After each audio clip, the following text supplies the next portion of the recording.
Hey everybody, what's up? Pisnail68 here, and welcome back to our Let's Play of Mass Effect 1 Legendary Edition. In the last episode, we finished up everything we had to do on the Citadel, and found out that Captain Anderson was retiring as head of the Normandy, and we were filling in his shoes. In this episode, I don't think we're going to be making too much story progress, if at all. We're going to be going around the Normandy and learning about our crew, because we don't necessarily know anything about these people. So let's get to it. Commander, something you need? Gonna be a lot of talking, so there might not be much commentary from my end here, unfortunately. How's the Normandy performing? Is she everything they said she'd be? She's the best ship in the fleet, if you've got a pilot who knows how to handle her. Balance isn't what you'd expect. Takes a while to get used to that oversized drive core we got stuffed in the back, and her power can sneak up on you if you're not careful. The Normandy's probably too much ship for your average Alliance pilot, Commander. Lucky for you, I'm anything but average. I like to know my crew. Mind if I ask you a few questions? I can see where this is going. You did a background check on me, didn't you? Well, I'll tell you the same thing I told the captain. You want me as your pilot. I'm not good. I'm not even great. I am the best damn helmsman in the Alliance fleet. Top of my class in flight school, I earned that. All those commendations in my file, I earned every single one. Those weren't given to me as charity for my disease. I'm sorry, Joker. I didn't even know you were sick. You mean you didn't know? Oh, crap. Okay, I've got Vrolik syndrome, brittle bone disease. The bones in my legs never develop properly. They're basically hollow, too much force and they'll shatter. Even with crutches and my leg braces, it's hard to get around. One wrong step and crack! It's very dramatic, but I've learned to manage my condition, Commander. Put the Normandy in my hands and I'll make her dance for you. Just don't ask me to get up and dance unless, you like the sound of snapping shin bones.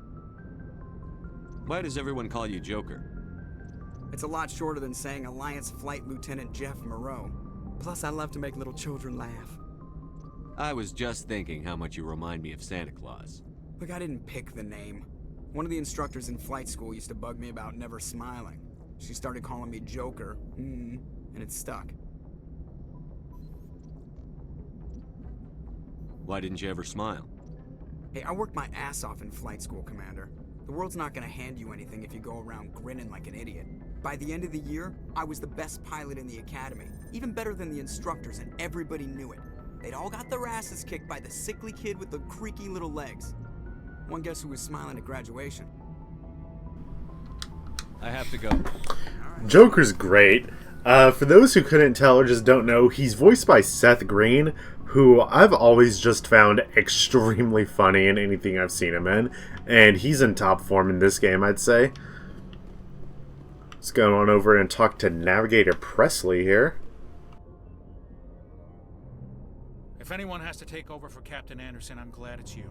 I'm not sure about having non-humans on our ship, though. We're all on the same team here, Presley. With all due respect, sir, that's what they said about Nihilus. Look how that turned out. Speak freely, Presley. I want to know if you have a problem with non-humans. It's not that, Commander. Humanity has always handled its own problems. Saren attacked one of our colonies. We should be the ones to stop him. We don't need their help. Some people think asking for help is a sign of weakness. That's just being stupid and stubborn. No matter how strong you are, allies can make you stronger. I guess so. Maybe I'm just stuck in the old ways of thinking. But don't worry, Commander, this won't be a problem. How did you end up assigned to the Normandy? I signed up with the Alliance as a navigator right out of school, following in my grandfather's footsteps, I guess. My first posting was on the Agincourt. We were one of the first reinforcements to arrive at Elysium after the Blitz hit. Those raiders were no match for an Alliance frigate. Of course, the only reason the colony was still standing was because of you, Commander. I can't believe you held out as long as you did. How'd you end up on the Normandy? I got my officer's commission after Elysium. Must have made an impression on the right people. Captain asked for me when he was picking his crew. Carry on, Presley. Alright. Yes, sir. Presley's not the most interesting character, but he does have the kind of interesting bit of him being racially biased. I'm not going to outwardly call him racist because I don't think that's what they were going for. He just thinks, as he said, that humanity should be doing stuff on its own and shouldn't need outside help. But he's at least open to receiving the help, even if he may not agree with it. So if we head over here, this is the medical bay that we started in. Oh, we have replenished metagel here as well, so that's easier than going to, what's her name? I don't remember her name. The doctor that we found Garrus at. Anyways, yeah, we can go here to the medical bay and get metagel here instead of the Citadel, and talk to Dr. Chakwas. Yes, Commander? Is there something you need? I think we already talked to her in the start, though, right? Serving on an Alliance ship. I enlisted right up. I wanted to try. Yeah, we've already talked to her, so Goodbye, Commander. don't need to talk to Dr. Chakwas too much. We can head over here and talk to Caden, though, and I think he has new dialogue.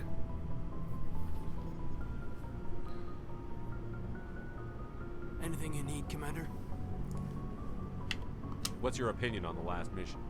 I don't see how we could have done things any better. At least not without getting to Eden Prime sooner. And we were on the scene faster than any other Alliance ship could have been. God, his dialogue is always so low. Just trying to get a sense of where the crew's at. Thoughts? I've wasted enough of your time for now, Commander. We'll have time for personal debriefings later. Oh, that's right. Talk another Caden time. doesn't want to fucking talk. Commander? This over here is the actual CO's office. Or room, I should say, not office. However, there's a very depressing looking bed here, and what appears to be several personal computers. I'm assuming one's a proper computer and the other's for other things. I'm not sure what. Business. Couldn't think of the word.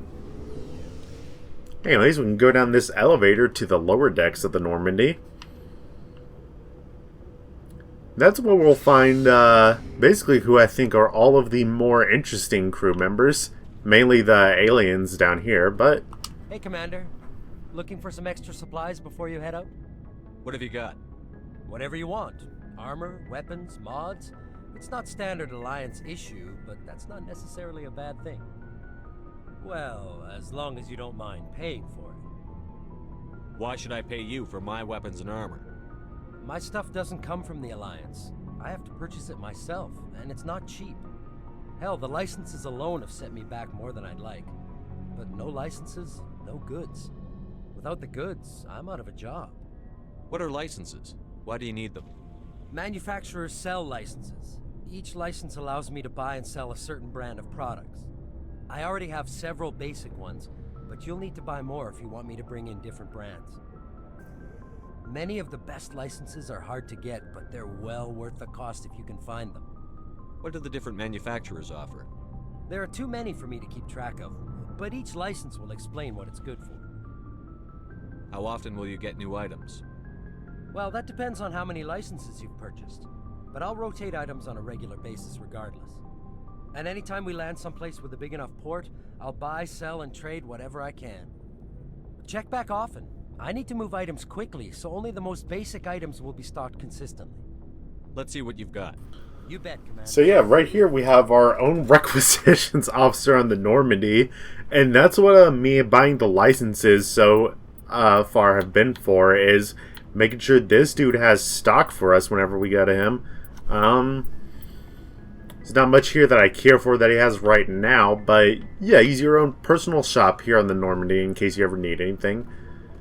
Thanks for bringing me on board, Commander. I knew working with the Spectre would be better than life at CSEC. Have you worked with a Spectre before? Well, no, but I know what they're like. Spectres make their own rules. You're free to handle things your way. At CSEC, you're buried by rules. The damn bureaucrats are always on your back. For the most part, the rules are there for a reason. Maybe. But sometimes it feels like the rules are only there to stop me from doing my work. If I'm trying to take down a suspect, it shouldn't matter how I do it, as long as I do it. But CSEC wants it done their way. Protocol and procedure come first. That's why I left. So you just quit because you didn't like the way they do things? There's more to it than that. It didn't start out bad, but as I rose in ranks, I got saddled with more and more red tape. CSEC's handling of Saren was typical. I just couldn't take it anymore. I hate leaving. I hope you made the right choice. I'd hate for you to regret it later. Well, that's sort of why I teamed up with you. It's a chance for me to get off the Citadel, see how things are done outside CSEC. Either way, I plan to make the most of this. And without CSEC headquarters looking over my shoulder, well, maybe I can get the job done my way for a change. As long as you do your job well, you're free to go about your business as you see fit. Thank you, Commander. Do you have anything else? Good to see Okay, you. no. Let's go and talk to Ashley. Probably. Okay, before I actually talk to her. Yeah, every squad member has their own lockers here. Let me run through and equip everyone with something first, and then I'll sell the stuff to the requisitions officer. I'm just gonna equip stuff based on their actual classes for now.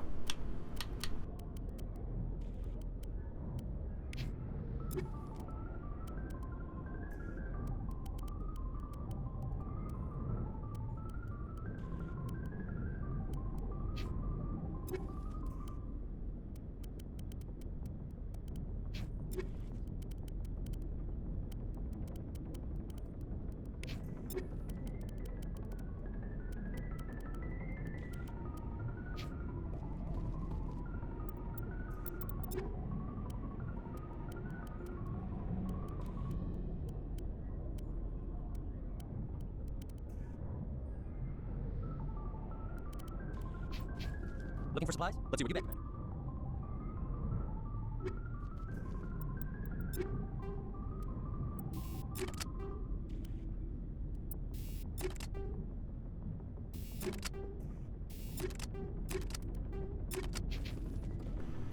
Okay, all that done. Let's talk to Ashley now. Commander, What's your opinion on the last mission? kinda wish you'd got there sooner, Commander. No offense, I appreciate the rescue. I just wish... You wish we'd been able to save the rest of your unit. Yes, sir. If I had been more alert, we wouldn't have been cut down by an ambush. The Geth are perfect ambushers. They don't move, they don't make noise, they don't even breathe. Sir, they have flashlight heads. I'll make sure it doesn't happen again. So, Ashley and Kane are interesting in that they're kind of the only two squad members that, following a mission, you can ask them their opinions on the actual mission. Nobody else has that, for some reason. Do you have a few minutes to talk one-on-one? I'm sorry, Commander. I need to get my duty squared away. I wouldn't mind talking more later, though. Dismissed, Chief. Sir. Nice ship you've got, Shepard. What can I do for you? What's your story, Rex? There's no story. Go ask the Quarian if you want stories. You Krogan live for centuries. Don't tell me you haven't had a few interesting adventures. Well, there was this one time the Turians almost wiped out our entire race. That was fun. I heard about that. You know, they almost did the same to us. It's not the same. It seems pretty much the same to me. So your people were infected with a genetic mutation? An infection that makes only a few in 1,000 children survive birth? And I suppose it's destroying your entire species? I suppose it isn't all the same. I don't expect you to understand, but don't compare humanity's fate with the Krogan. I was just making conversation. I wasn't trying to upset you. Your ignorance doesn't upset me, Shepard. As for the Krogan, I gave up on them long ago. The genophage infected us, but it's not what's killing us. Are your people really dying? We're sure not getting any stronger. We're too spread out. None of us are interested in staying in our own system. Lots of species have left their homes and prospered. But they go to colonize new worlds. We're not settlers. We're warriors. We want to fight. So we leave. Hire ourselves out. And most of us never go back. What can you tell me about the genophage? Ask the Solarians if you want details. They made it. All I know, it makes breeding nearly impossible. Thousands die in stillbirth, and most never get that far. Every Krogan is infected, every one. And no one's rushing to find a cure. Why don't the Krogan try to find a cure? When was the last time you saw a Krogan scientist?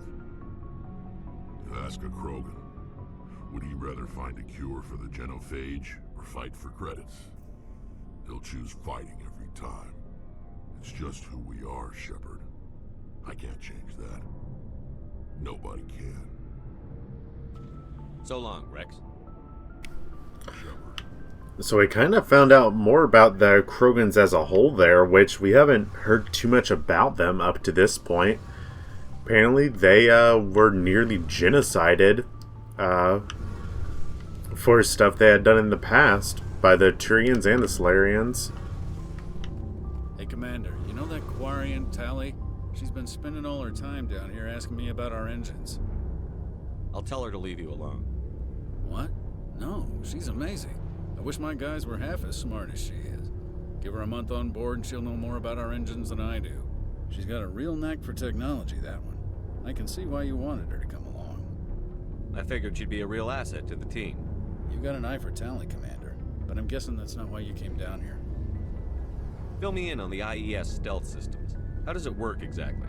You can't hide a ship out in space. They emit too much heat and radiation. Too easy for sensors to pick them up, unless you find a way to capture those emissions. So our stealth systems trap the energy we give off in storage sinks built into the ship itself. No emissions to give away our location. Eventually the sinks have to be vented. More than a few hours silent running and they overheat. Cook us inside our own hull. There's no way for anyone to detect us? A visual scan can still pick us up. Anyone looking out a window can see us plain as day. But you have to be pretty close to get an actual visual out in space. Most vessels rely on scanners. As long as the stealth systems are engaged, they can't see us. Not unless we accelerate to FTL speeds. Why doesn't it work with faster than light travel? Cranking up to FTL blue shifts our emissions, pushes them into frequencies too high to capture in the sinks. As soon as we make the jump, it's like setting off a flare.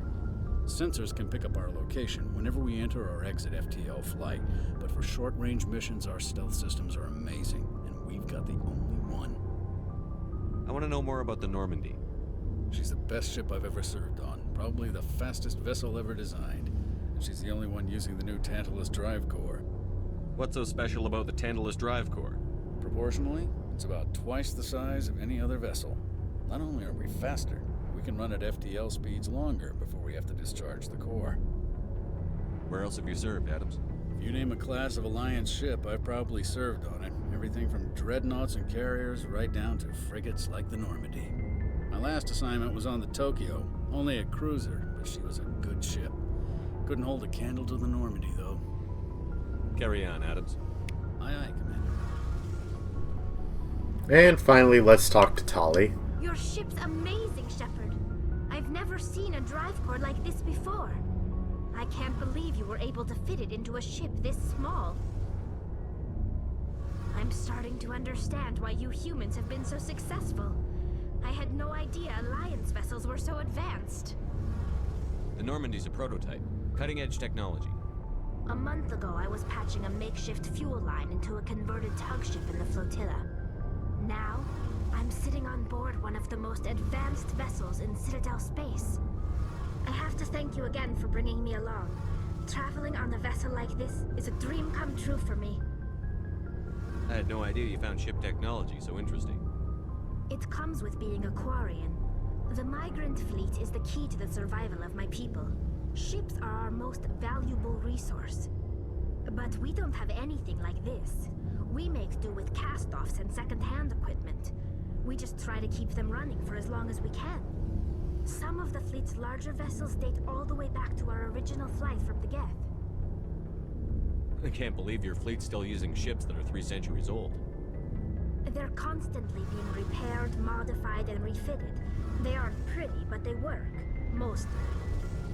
We've tried to make ourselves as independent as possible on the flotilla, grow our own food, mine and process our own fuel. But some things we just can't make on our own. A patch to maintain the hull integrity requires raw materials we just don't have. That's why our pilgrimages are so important. Tell me about your people. Our lives aren't easy. Resources are scarce, and we are constantly on the move. Everything we do must in some way contribute to the continuation of the migrant fleet. There are 17 million Quarians in the flotilla, and each of us relies on the others for survival. The bonds among my people are strong. Unfortunately, we have had to surrender many of the freedoms and civil liberties other species take for granted. What kind of freedoms? Well, it's illegal for parents to have more than one child. If our population grows too much, it would strain our resources to their breaking point. Of course, we also can't allow our numbers to become too few. If our population is in decline, the rule against single births is temporarily repealed. In extreme cases of population decline, incentives are even offered to encourage multiple births, though the Conclave hasn't had to take such measures in nearly a century. That's your government. The Conclave is our civilian branch of government. Each ship can elect a representative to serve on the Conclave and make decisions that affect the fleet as a whole. On matters that affect an individual ship, however, the captain has the final say. It's a tradition that dates back to the early days, when the fleet was governed by martial law. Fortunately, most captains nowadays are smart enough to have an elected council from their crew to give them advice and guidance. So the ultimate power rests with elected officials. In practice, the Conclave and the respective council for each ship tend to set the rules that govern our daily lives. But in theory, we are still under military jurisdiction. The 5 top-ranking military officials in the fleet serve on the Admiralty Board. These 5 have the power to overrule any decision by the Conclave in case of emergency. To do so requires unanimous agreement among the Admiralty, and they can only do this once. After that, the entire board must resign their posts. It's a safeguard that served us well. In nearly 3 centuries, the Admiralty Board has only overruled the Conclave 4 times. I want to know more about the Geth. I doubt I can tell you anything you don't already know. It's been almost 3 centuries since they drove my people into exile. All I know is the story of their origins. What they were when we created them, and how they turned on us. Interesting. The Geth were originally created to serve as an automated manual labor force. Initially, their intelligence was as limited as any VI. Over time, we made small modifications to their programming to allow them to perform more varied and complex tasks, bringing them closer and closer to true AI status. How come the Council didn't step in and stop you? This wasn't true AI research. We may have been skirting the bounds of the law, but we never did anything that was actually illegal. The changes were so insignificant, so gradual, that we were able to control them. Or so we thought. But one thing we underestimated was the power of the neural network. A million Geth thinking simultaneously created an inherently unstable matrix. So, the Geth share brain power? Many of the Geth's logic systems were designed to work in concert with other nearby Geth. Basically, the more of them you have in a group, the smarter they are. So there's some sort of group consciousness? No, nothing like that. They cannot share sensory data or information. Their programming cannot handle that much simultaneous input. Each Geth maintains an individual awareness and identity. The neural network only operates on a process-based level. It's basically the synthetic equivalent of a subconscious. But when they're in close proximity, they can coordinate low-level functional processes, freeing up more capacity for original or independent thought. That doesn't make any sense. I'm probably oversimplifying. The Geth are incredibly advanced and complex creations. All you need to know is that they get smarter when they gather in large numbers. As we built more and more Geth, their effective intelligence became more sophisticated, more abstract. One day, a Geth began to ask its Quarian overseer questions about the nature of its existence. Am I alive? Why am I here? What is my purpose?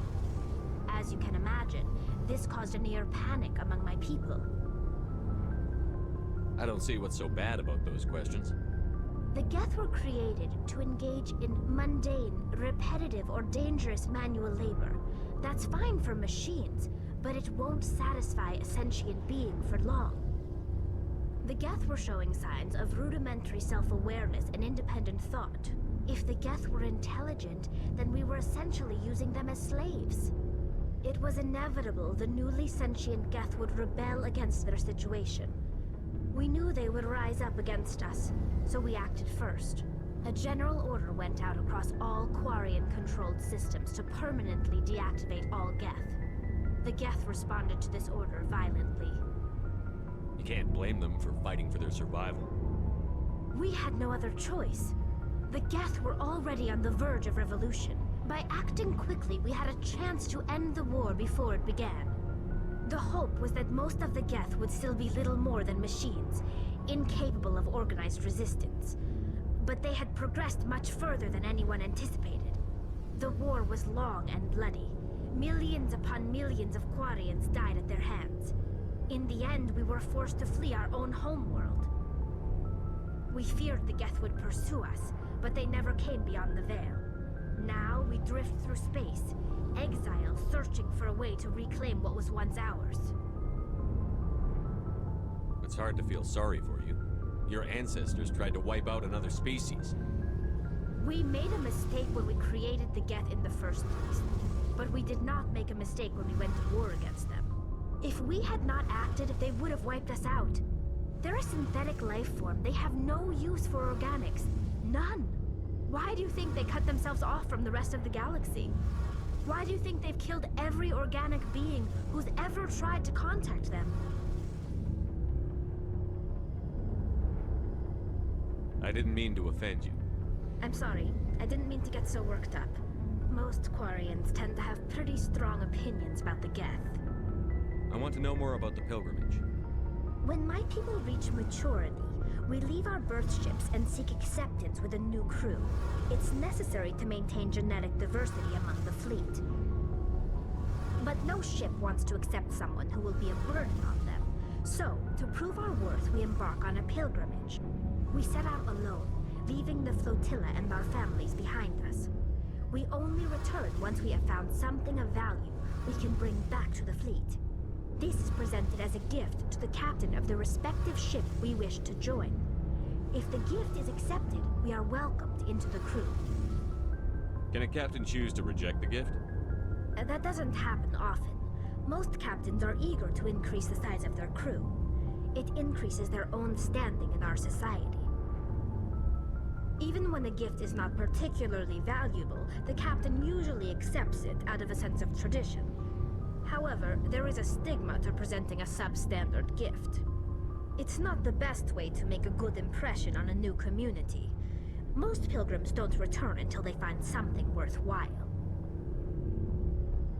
I can't believe they just send you off alone. It's not like they just cast us out. Before we leave, we are given lessons in how to survive outside the flotilla, and given gifts to help us on our journey. We also receive implants to fight off sickness and disease. Generations of living in an isolated and highly controlled environment have left our immune systems weaker than most. By the time we leave the fleet, we are well equipped for the pilgrimage.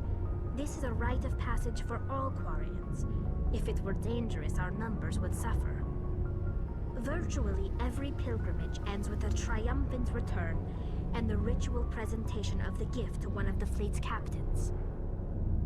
I want to talk about something else. Like what? I should go. Nothing, because I've exhausted all conversation options with you, Tally. And with that, exhausted all conversation options with the crew in general. I know we didn't get anything done this episode, but I did warn about that up front. In the next episode, we're gonna actually make progress in the story. See you guys then. In the early... The Hanar are a citadel species known for excessive politeness. They speak with scrupulous precision and take offense at improper language. Hanar that expect to deal with other species take special courses to help them unlearn their tendency to take offense at improper speech. All Hanar have two names. The face name is known to the world. The soul name is kept for use among close friends and relations. Hanar never refer to themselves in the first person in conversation with someone they know on a face name basis. To do so is considered egotistical, so instead they refer to themselves as this one, or the impersonal it. Their homeworld, Kajay, has 90% ocean cover and orbits an energetic white star, resulting in a permanent blanket of cloud. Due to the presence of Prothean ruins on the world, many Hanar worship them, and Hanar myths often speak of an elder race that civilized them by teaching them language.